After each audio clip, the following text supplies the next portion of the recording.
খুনিদেরকে পুনর্বাসন করার বক্তব্য দিতে। আমরা সেই সব উপদেষ্টাদেরকে মনে করিয়ে দিতে চাই, ছাত্র জনতার অভ্যুত্থানের মধ্য দিয়ে আপনি উপদেষ্টা হয়েছেন। সুতরাং যখন কোন বক্তব্য দিবেন, আপনার সামনে যেন 5ই আগস্টের গণভবনের চিত্রটা মাথায় থাকে। আপনার সামনে যেন 5ই আগস্টের পার্লামেন্টের চিত্রটা মাথায় থাকে। যারা স্বৈরাচারকে পুনর্বাসন করতে চায়, যারা খুনি হাসিনাকে পুনর্বাসনের মতো বক্তব্য দিতে চায়, আমরা ছাত্র জনতা যেভাবে তাদেরকে উপদেষ্টা বানিয়েছি, ঠিক একইভাবে গদি থেকে ছুড়ে নামাতে আমরা দ্বিধা করব না। আজকের এই মঞ্চ থেকে আমি 3টি দাবি জানাতে চাই। 1 নম্বরে, যারা খুনিদেরকে পুনর্বাসন করার জন্য ব্যাকস্টেজে মেকানিজম করছেন, আপনাদের এই প্লটিং এর আমরা 20 দাঁত ভেঙে দিব। এবং আমরা বলতে চাই, আমরা সচেতন করে দিতে চাই উপদেষ্টাদের, আপনারা সচেতন হয়ে যান, আপনাদেরকে ছাত্র জনতা প্রতিহত করবে। সুতরাং খুনিদেরকে পুনর্বাসন করার কোন ধরনের চিন্তা আপনারা করবেন না। আমার 2 নম্বর আহ্বান মিডিয়া ভাইদের প্রতি, গণমাধ্যমের সাথে আমাদের সৌহার্দ্যপূর্ণ সম্পর্ক, আমাদের তাদের সাথে সৌহার্দ্যপূর্ণ সম্পর্ক ছিল, আছে এবং থাকবে।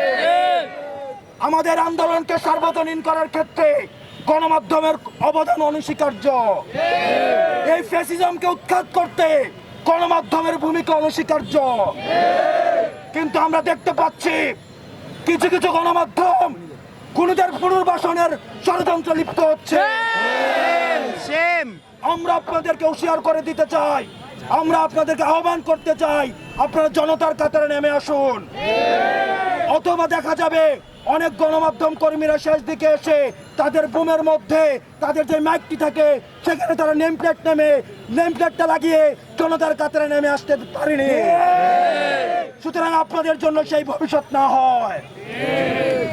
সর্বশেষ বলতে চাই, আন্তর্জাতিক অপরাধ ট্রাইব্যুনালে খুনি হাসিনাকে প্রধান আসামি করে এবং অন্যান্য যারা তার সহযোগী ছিল, এই ফ্যাসিজমের যারা ফুট সোলজার ছিল, তাদেরকে আসামি করে এই অন্তর্বর্তীকালীন সরকারের কাছে আমরা দাবি করছি, খুনি হাসিনাকে আসামি করে আন্তর্জাতিক অপরাধ ট্রাইব্যুনালে মামলা দায়ের করতে হবে।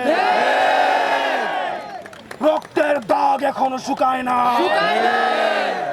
বাতাসে রক্তের গন্ধ এখনো যায় না, মেডিকেল আহতরা কাতরাচ্ছে। সুতরাং আপনাদের স্পর্ধা হয় কিভাবে আপনারা জনতাকে অস্বীকার করে খুনিদেরকে পুনর্বাসন করবেন? যারা শিক্ষার্থী এখানে রয়েছেন, আমরা আপনাদেরকে বলতে চাই, ক্যাম্পাসে ছাত্রলীগের চলে আসা দখলদারিত্বের যে রাজনীতি, হল দখলের রাজনীতি, ক্লাসরুমের যে রাজনীতি, স্বৈরাচারকে ফুট সোলজার হিসাবে পালন করার যে রাজনীতি, এই রাজনীতি ক্যাম্পাসে পুনর্বাসন আর কোনোদিন হবে না, কোন দলের মধ্য দিয়েই হবে না।